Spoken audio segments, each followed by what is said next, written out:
अच्छा नुमान, इस ड्रामे से मुझे याद आया, आपने 50 शेड्स ऑफ ग्रे देखी हुई है? कमोर यार, अब ये बात कैमरे के सामने तो नहीं करने वाली। ऑफ कोर्स देखी हुई है ना। तो मैं आज आपको ना 50 शेड्स ऑफ पिंक दिखाती हूँ। हाँ, 50 शेड्स ऑफ पिंक, ये कौन सा है? फर्क में है, आप खुद सुने। कमाल के साथ रहती हूँ, जमशेद के बारे में सोचती हूँ और छुप छुप के दानियाल से मिलती हूँ। What? यार ही क्या है? आप क्या दिखाना चाह रहे हो भाई? हमारी खवातीन को खराब मत करें, पहले ही बहुत खराब है।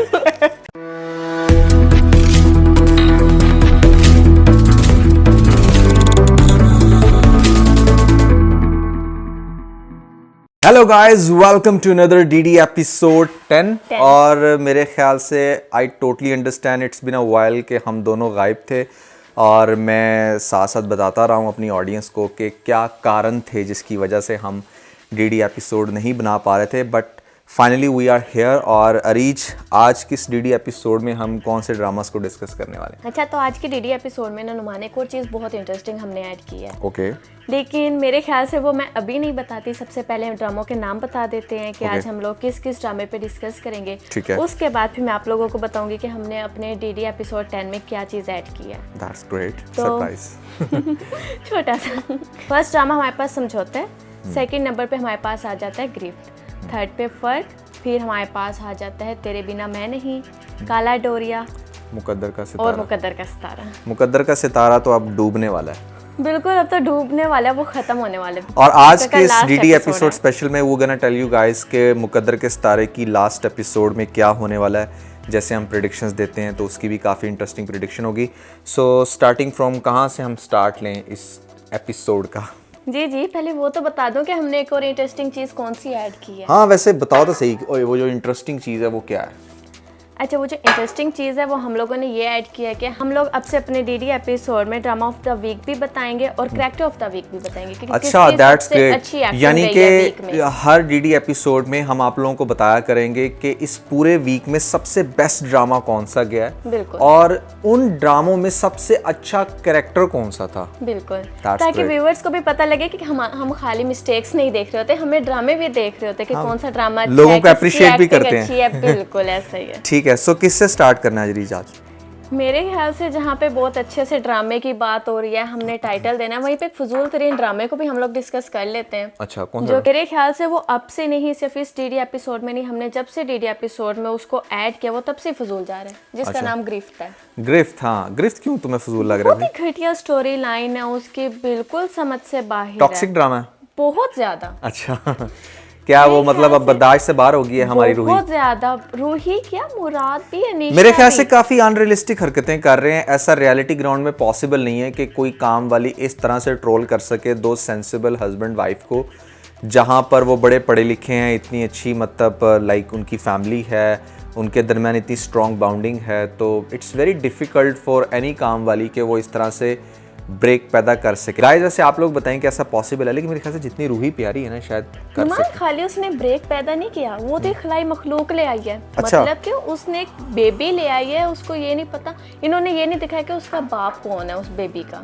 नहीं तो बाप तो वही होगा ना, वो कौन होगा? वो जो जिसके साथ दर्जी, जिसके साथ शादी। हाँ, जिसके साथ शादी हुई थी, जिसको वो हाथ पकड़ता था तो थप्पड़ दे मारती थी, चीजें परे उसकी गिरा देती थी, उस बेचारे को एक छोटे से सोफे पे जगह दी थी सोने की, वो उसका बाप कैसे होगा? यानी कि तुम कहना ये चाह रही हो कि वो जो रूही बच्चा लेके वो उसका नहीं है? उसका है, लेकिन हमें क्लियर तो किया जाए ना कि किस तरह से मुराद के साथ उसने सारा वो एक्ट किया। मुराद के साथ तो एक ड्रामा था ना, लेकिन मूसा का उन्होंने जिस तरह से नुमान उसकी शादी के बाद उन दोनों का रिलेशन दिखाया और जितना कम दिखाया है, जैसे दिखाया उन्होंने, जैसे हम व्यूवर्स को दिखाया है कि वो दोनों इतना सेपरेट रहते हैं, उसको बिल्कुल रिलेशन अलाउ तो नहीं फिर एक होता, दफा भी तो बना हो फिर तो ये इट्स किस अ तरह पॉसिबिलिटी का? ना।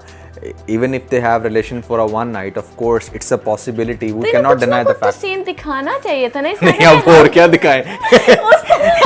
लो गाइस, सुने जरा इसकी बात, कुछ ना कुछ तो सीन दिखाना चाहिए था ना कि रूही ने बच्चा कैसे पैदा किया। गल गई है कुछ, रूही को वो अच्छा लगा मूसा, उस तरह की मैं बात करी, गलत माइंड में ना प्ले कर। देखो, जब उनकी शादी होगी ऑब्वियसली इट्स वेरी ऑब्वियस कि अगर उनका एक दिन का भी रिलेशन है तो इट्स फेयर पॉसिबिलिटी के बच्चा। लेकिन अब बात करने की ये है कि कैसे उसने कन्विंस कर लिया ना, मतलब उन दोनों को, निशा को और साथ में उसके बंदे को, कि हाँ भी ठीक है तुम ये रख लो। अगर उन्होंने वाकई किसी बेबी को अडॉप्ट करना था तो इतनी सी जगह हैं, इतनी जगह हैं जहाँ से वो अडॉप्ट कर सकते थे। लेकिन इट्स ऑलवेज वाइज कि आप अपने क्यों नौकरानी की ही क्यों लिया? अगर सिंपैथी में भी आकर लिया तो आप उसे कुछ पैसे देकर उसका ख्याल रख लेते। अच्छा वैसे कोई डीएनए नाम की चीज इधर होती है? हाँ डीएनए तो डेफिनेटली होती है। और मेरा ख्याल से कि सबसे बड़ा जो फ्लॉ है ना इस टाइम गिरफ्त ड्रामे के अंदर वो ये है कि भाई पहले वो तुझे ब्लैकमेल करती रही कि तुमने उसके साथ कुछ गलत कर दिया है जिसकी वजह से अब वो तुम्हारे प्यार में पागल है या तुमने उसकी ज़िंदगी बर्बाद कर दी।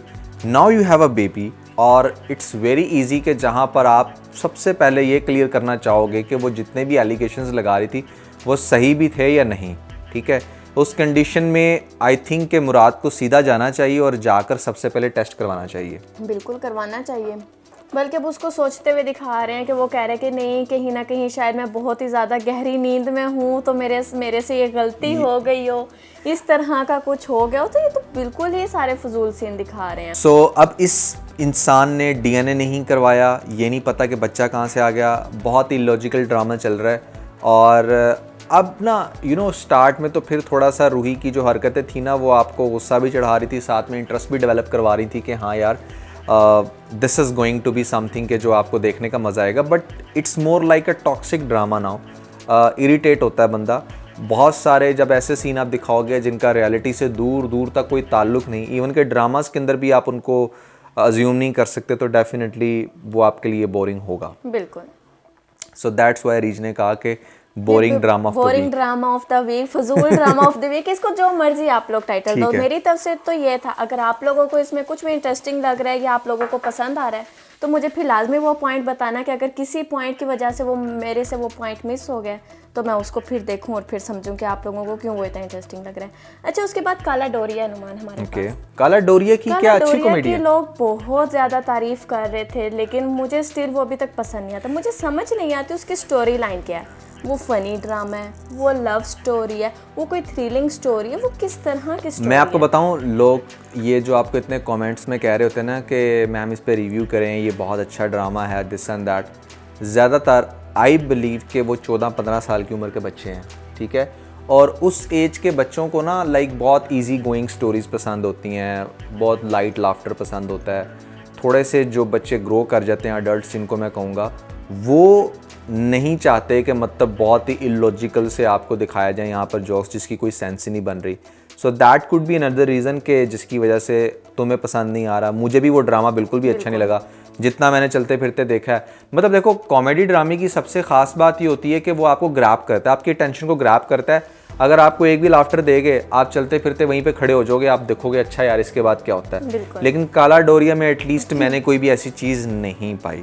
लेकिन हम चाहते हैं हम आप लोगों की रिक्वेस्ट आ रही है काला डोरिया पे रिव्यू करें, हम चाहते हैं इस पे रिव्यू करना, लेकिन आप लोग फॉर गॉड से हमें कमेंट सेक्शन में बताएं तो सही कि इसके अंदर ऐसी क्या खास चीज़ लग रही है आपको जिसकी वजह से आप लोग बार बार कहते हैं। ऐसा कौन सा करैक्टर लग रहा है जो बहुत ज्यादा फनी है? मुझे और उसकी क्या चीज़ फनी है? ठंडे जोक लगते हैं सच में, मुझे बिल्कुल भी मजा नहीं आता। अच्छा इस ड्रामे के कुछ सीन देख कर ना नुमान मुझे एक मीम याद आ गई। आपने वो मीम देखी है जिसमें एक लड़का जो जाता है वो बार्बर शॉप पर जाता है, 50 रुपए की कटिंग करवाता है और उस पर अच्छा खासा फर्क फील हो रहा होता है, डिफरेंस बहुत फील और लड़की ने और लड़की जाती है वो 10,000 का मेकअप करवा लेती है लेकिन कोई डिफरेंस ही नहीं फील हो रहा होता। बिल्कुल यही सीन इस ड्रामे में हुआ है। असफी मानो को लेकर जाता है पार्लर के लिए, ठीक है ना। उसके अब्बा मियाँ कहते हैं कि जाओ मानो को ना पार्लर छोड़ कर आओ। वो जाते हैं, कार में जाते हैं, असफी पार्लर के आगे मानो को उतारता भी है। लेकिन अगले सीन में दिखाते हैं कि मानो घर में है और उसकी माँ कह रही है चलो चलो हमने बारात में जाना है, तुम तैयार हो जाओ। अच्छा यानी कि पार्लर से होके आगे भी कोई मिस्टेक लग गया, बिल्कुल कोई भी उसमें फर्क ही नहीं। सही है। हाँ बिल्कुल, ये it's a very obvious mistake I think. Parlour से होके आइए तो कुछ तो मेकअप दिखाओ ना भाई आप उसका। या तो आप पार्लर वाला सीन ना डालते, या तो आपसे गड़बड़ हो गया, आपने वो सीन कोई पहले डालना था वो बाद में डाल दिया। तो ये मुझे एक मेजर मिस्टेक लगी इसकी। वैसे नुमान मुझे पता है इयरिंग चेंज का फैशन आया हुआ है, लेकिन आप मुझे एक बात बताएं कि क्या झुमकों का भी फैशन आया हुआ है? एक झुमका छोटा और एक झुमका बड़ा, एक झुमका चेंज और दूसरा चेंज। असल में वो कहते हैं ना, वो अटेंशन सीकिंग हर बंदे को चाहिए, ठीक है ना। तो यहाँ पर भी आई डोंट नो कि ये टेंशन सीकर है इस वजह से ऐसा कर रहे हैं, ये या कोई फैशन है तो आप लोग या कोई ऐसा फैशन आ गया, इनसे कोई मिस्टेक होगी, हुआ क्या है आप इस सीन में गौर से देखें कि यहाँ पर मानो की अम्मा ने एक झुमका और पहना हुआ और दूसरा और वाज़िया फर्क है उनमें। बिल्कुल ऐसा नहीं होता मेरे भाई, इतना भी आप फैशन को मत बिगाड़ो कि वो बिल्कुल ही इलॉजिकल सा बन जाए और देखने वाला भी कहे कि व्हाट द और हेल इज देखने वाले को हंसी है कि ये क्या हो रहा है। दिस। ऐसे ही है। वैसे नुमान मुझे समझ नहीं आती है, जो पाकिस्तानी इंडस्ट्री है ये चाहती है कि हम लोग जो है वो पाकिस्तानी सिंगर्स को प्रमोट करें, अपनी इंडस्ट्री को प्रमोट करें। Right. तो फिर ये लोग ड्रामे में चाहे फन में ही ये लोग इंडियन गानों को क्यों फिर प्रमोट कर रहे हैं इतना।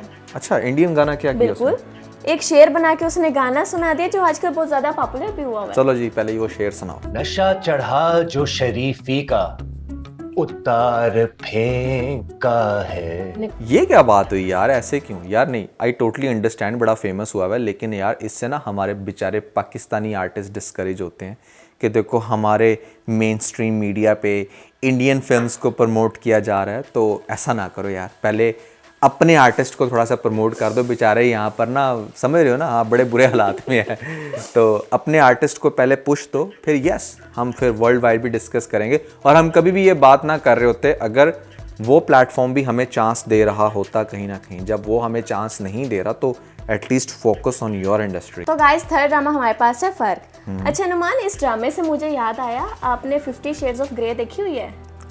कमोन यार, अभी ये बात कैमरे के सामने तो नहीं करने वाली, ऑफ कोर्स देखी हुई है। देखी हुई है ना, तो मैं आज आपको ना 50 शेड्स ऑफ पिंक दिखाती हूँ।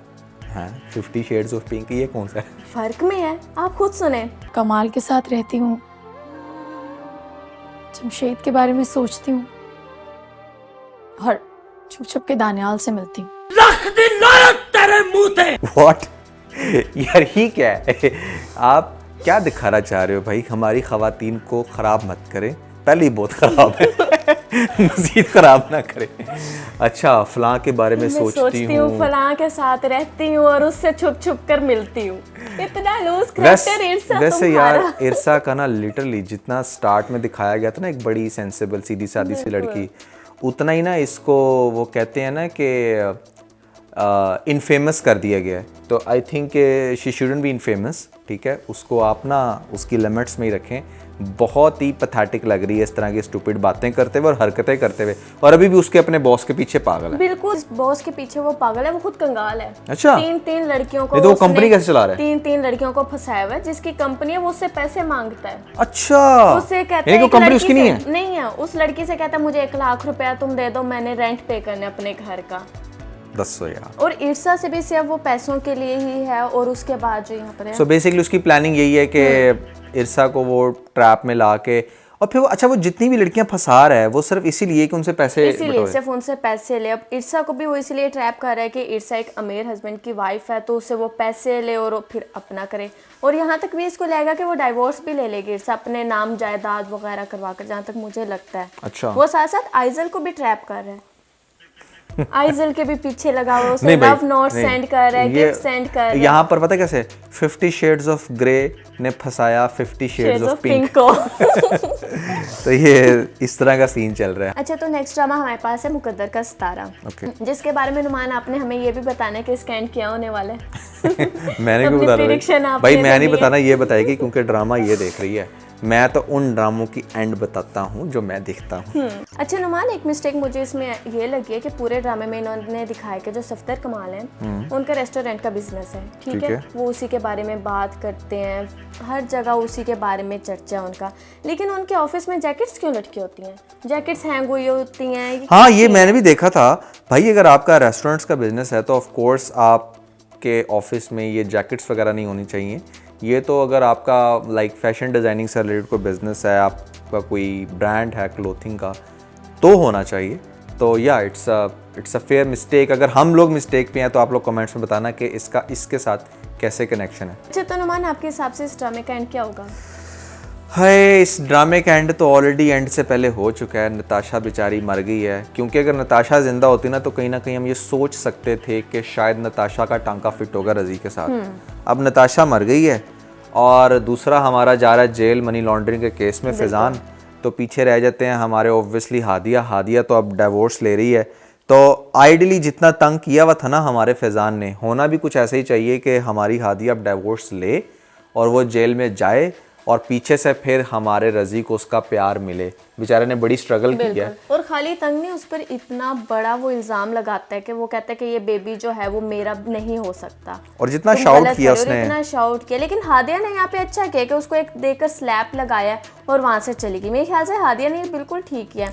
इतनी बड़ी बात फैजान कह रहा है तो उसका यही रिएक्शन होना चाहिए था। सो मुझे लगता है कि यहाँ पर हमारी हादिया का ऑब्वियसली रज़ी के साथ ही एंड होने वाला है, and that's how this drama will conclude.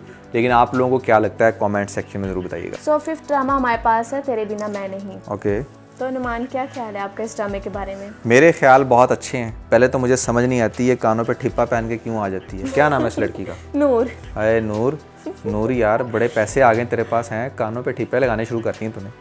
नहीं, आई अंडरस्टैंड कि ये कोई इसके इयरिंग्स ही हैं, बट बहुत सारे एंगल्स में ना ऐसा लग रहा था कि जैसे 5 रुपए का ठिप्पा ना उसने लगाया हुआ है। और मैं ना पहले देख रहा था गौर से, मैं क्या ने की लाया, फिर थोड़ा सा मजीद गौर करने से अंदाज़ा हुआ कि नहीं ये इयरिंग्स हैं। सो बड़े अजीबोगरीब फैशंस निकल के आ रहे हैं, कहीं कोई ठिप्पे लगा के आ रहा है, कहीं कोई बड़े छोटे इयरिंग्स पहन के आ रहा है। अच्छा, ये तो चीज़ खैर एक साइड पे। जो इंटरेस्टिंग बात ये करती है ना, अपनी भाभी को कहती है कि जब मैं आपकी उम्र में पहुंचूंगी, वे तू आप मरन वाली हुई है। तेरी उम्र 34-35 साल तेरी उम्र है, और वो जो नेक्स्ट कैरेक्टर जिसको तुम कह रही हो वो तुमसे शायद 1.5 साल बड़ी होगी। बहुत सारे सीन्स में तो अगर वो तुम्हारे जितना मेकअप थोपे तो शायद तुमसे भी छोटी लगे। तो डायरेक्टर मियाँ या राइटर साहब को ये सोचना चाहिए, साहब या साहबा जो भी हैं, कि भाई थोड़ा सा लिहाज करो कैरेक्टर्स का। कोई इतना ज़्यादा डिफरेंस नहीं है उन दोनों की एज का कि ये उसको ये कहे कि जब मैं आपकी एज में पहुंचूंगी। इस तरह जो कैरेक्टर होते हैं ना, वो बेसिकली बहुत डिसहार्ट हो जाते हैं कि मैं इतनी बड़ी लग रही हूँ ड्रामे के अंदर। अच्छा, ये सारी चीज़ें तो अपनी जगह, लेकिन एक चीज़ फैक्ट है कि ड्रामा इंटरेस्टिंग हो रहा है। एटलीस्ट अब जितने भी एक्सप्रेशंस आपको दिखाए जाते हैं ना नूर के, वो बड़े इंटरेस्टिंग होते हैं, क्योंकि उसको उन सारी चीज़ों का सबक मिल रहा है और बहुत जल्दी मिल रहा है। नॉर्मली ऐसा होता है ना कि कोई कैरेक्टर हमें पूरे ड्रामे में तंग करता रहता है और फिर लास्ट में जाकर उसको सबक मिलता है। लेकिन इस ड्रामे के अंदर आप साथ साथ ही दिखा रहे हो कि नूर कैरेक्टर किस तरह से अब सफ़र करना शुरू हो गई है, और कहीं ना कहीं व्यूवर्स को ना वो बड़ी सेटिस्फैक्शन देती है चीज़। बट पॉइंट इज़ के Noor being so sensible, so called sensible, अब वो करने क्या वाली है? मतलब क्या वो इसी तरह पीछे पीछे भागती रहेगी? लेकिन हाँ, ड्रामा बहुत मज़े का है और मैं पर्सनली इसको बहुत इंजॉय कर रहा हूँ। और यहाँ पर इसी ड्रामे के रिव्यू के लास्ट में मैं ये ज़रूर कहना चाहूँगा कि this is going to be the drama of the week. और मेरे ख्याल से जितने भी ड्रामे चल रहे हैं, एटलीस्ट हमारी डीडी एपिसोड में ड्रामा ऑफ द वीक जो है वो तेरे बिना मैं नहीं है। लेकिन आप लोगों के अकॉर्डिंग क्या है, कमेंट्स में ज़रूर बताइएगा। सो गाइस, लास्ट ड्रामा हमारे पास है समझौता। Okay. अच्छा, वैसे आप नुमान, आपको पता है कि शानजे जो है वो एक जादुई बैग लेकर फिर रही है। क्यों? उसमें चलते क्या? फिरते तावीज़ कभी होते हैं? नहीं, फिर चलते फिरते कभी ब्लैक हो जाता है, कभी पिंक हो जाता है और फिर से ब्लैक हो जाता है। वाकई तो और क्या, कलर चेंज हो जाते हैं? कलर चेंज हो जाते हैं। आप यहाँ खुद देखेंगे, जब शानजे यूनिस के लिए जाने लगती है तो उसके जो बैग है वो ब्लैक कलर का है, ठीक है। जब कार से उतरती है वो पिंक कलर का हो जाता है। अच्छा, फिर यूनि में पहुंचती है, फिर से ब्लैक कलर का बैग हो जाता है। यार ये तो वाकई बड़ा रैपिडली बैग इसका चेंज हो रहा है। ये क्या सीन है भाई, हमारी समझ में तो नहीं आ रहा। अगर आप लोगों की समझ में आए तो कमेंट्स में ज़रूर बताना। इतनी visible mistake at least I was not expecting. और उसके बाद इन्होंने सारी ये जो हैं एक्ट्रेस हैं उनको इतना अजीब कोई चूना से इन्होंने बेस की सूरत में मल दिया ना। अच्छा। आप इनकी फुप्पो को ही देखो, अच्छा, कितनी अजीब ये लग रही हैं इधर। अच्छा, समटाइम इतना होता पता ज्यादा क्या है? इन्होंने उनको मेकअप कर दी, इतनी कोई बेस फजूल सी, बिल्कुल ही वाइट कर दिया उन्हें, किसी आत्मा की तरह का। नहीं, मेकअप तो ऑब्वियसली बड़ा ज़रूरी है आपके कैमरे के सामने। समटाइम ऐसा होता है कि किसी भी एक्ट्रेस ने ना मेकअप अच्छा किया होता है, लेकिन जो डायरेक्टर के जो लाइटिंग आर्टिस्ट लोग होते हैं ना, वो इतना ज़्यादा लाइट को ऊपर से आई थिंक डालते हैं डिफरेंट एंगल से कि वो मेकअप जो होता है ना वो एक्सपोज होना शुरू होता है, उसकी जो डॉट्स होते हैं वो एक्सपोज होना शुरू होते हैं। कुछ ऐसा हो रहा है मेरे ख्याल से ना, ऐसा ही हो रहा है। सो जिसकी वजह से मेकअप बुरा लगता है।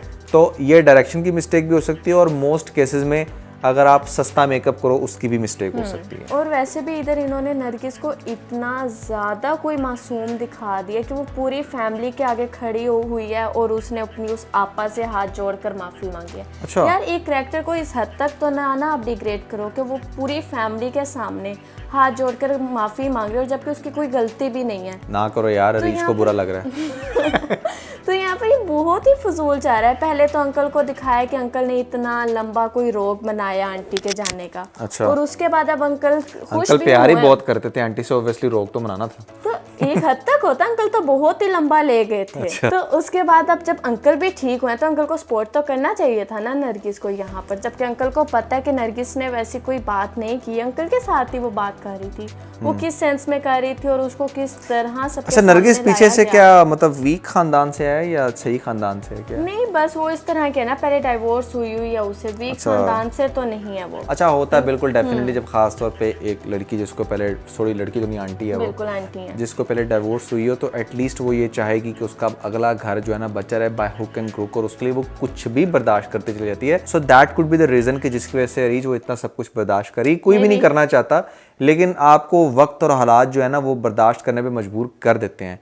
सो ओवरऑल ड्रामा कैसा चल रहा है आपकी नज़र में? ठीक है, ओवरऑल अच्छा जा रहा है ड्रामा। वो जो पहले सोग वाली कंडीशन थी वो खत्म हुई है कि नहीं? बिल्कुल वो खत्म हुई है, बस चलाकियां ही दिखा रहे हैं, चलाकियां हर नहीं। बंदा उस नरगिस के खिलाफ चलाकियां कर रहा है, सारी भाभियां और सब कुछ जो है ना भाभियां, शानजे, उसके बल्कि वो जो सुतेले बेटे हैं वो तक भी, सबके सब इसी तरह उस बेचारी इस के ड्रामे पीछे की लगे इंटरेस्टिंग बात ये कि सारी एक्ट्रेस जो है ना वो बड़ी जो गॉर्जियस एक्ट्रेस है उनको डाला गया, तो उनको ऊपर शायद इतना गुस्सा नहीं आता। क्या आता है? नहीं आता, रूही पर तो बहुत ज्यादा आता है, इसमें भी रूही है, उधर रूही भी पे तो रूही है, इसको रूही पर तो बहुत ज्यादा आता है। गिरफ्त से गुस्सा आता है इसको, उसको हर ड्रामे में ये रूही बैड कहती है, कैरेक्टर का अवार्ड दूंगी उसको मैं हर उसे। ड्रामे में हर ड्रामे में उसको ना रूही कहती है ये। बिल्कुल रूही, बिल्कुल। तो गाइस, हमने ड्रामा ऑफ द वीक बता दिया, अब मैं आप लोगों को कैरेक्टर ऑफ द वीक बताऊंगी, और मेरी नज़र में बेस्ट कैरेक्टर कौन सा था। ठीक है। अच्छा, जिसकी मुझे इस पूरे वीक में एक्टिंग अच्छी लगी है ना, वो फैजान है, मुकद्दर का सितारा ड्रामे में। हाँ, फैजान की Although he is a negative character, बहुत मजे की लगी बट है। उसने बहुत मैसिव चेंज किया अपने अंदर, मतलब हिबा बुखारी वाकई डिजर्व करती थी। उसकी जो लुक्स हैं, उसकी जो फिर डायलॉग डिलीवरी है, और उसके बाद वो सारा उसका एक्शन जो है बहुत मुझे अच्छा, मेरे ख्याल से लगा। कहीं ना कहीं मुकद्दर का सितारा ड्रामे की जो 70 to 80% कामयाबी है ना वो फैजान कैरेक्टर की वजह से है। बिल्कुल स्टार्टिंग से ही उसने बड़ा अच्छा ग्रैब किया था, बहुत और अच्छा। बहुत अच्छी उसकी एक्टिंग थी, जिसकी वजह से तुम्हें याद होगा स्टार्टिंग में तुम यही कहती कि नुमान बाकी सब कैरेक्टर तो सो हैं, बट फैजान कैरेक्टर जो है ना वो बहुत मजा आ रहा और है देखने स्टिल अब तक मैं उसी बात पर अपने कायम हूँ। मुझे फैजान की एक्टिंग देखने का वाकई में बहुत मजा आता है, जैसे वो डायलॉग्स डिलीवरी करता है, उसकी हर चीज़ बहुत आला है। उसकी लुक्स भी बड़ी अच्छी लग रही हैं इस ड्रामे में, काफ़ी हैंडसम लग रहा है वो इस ड्रामे में। सही सही सही। सो मेरी तरफ से तो ये था कैरेक्टर ऑफ द वीक। आप लोगों को कौन सा लगता है, आप लोगों ने मुझे लाजमी बताना है कि आपकी नज़र में कैरेक्टर ऑफ द वीक कौन सा होना चाहिए, ताकि फिर मैं उस पर भी गौर करूंगी, मैं देखूंगी कि वाकई इसमें कोई ऐसी बात है या नहीं, फिर हम लोग नेक्स्ट भी बताएंगे आपको। Okay guys, so that's everything for the DD episode 10। I hope कि आपने एंजॉय किया होगा, और हमें कौन से ड्रामास को ऐड करना चाहिए, क्योंकि इस वीक में मुकद्दर का सितारा भी खत्म होने जा रहा है, और उसके अलावा भी कुछ एक दो ड्रामे मेरे ख्याल से शायद न्यू आए हैं। अगर आपको कोई अच्छा लग रहा है ड्रामा तो आप हमें ज़रूर सजेशन दीजिएगा कि हम किसको ऐड करें, और या दैट्स एवरीथिंग। सो इसके साथ ही अपना बहुत सारा ख्याल रखें। Bye bye.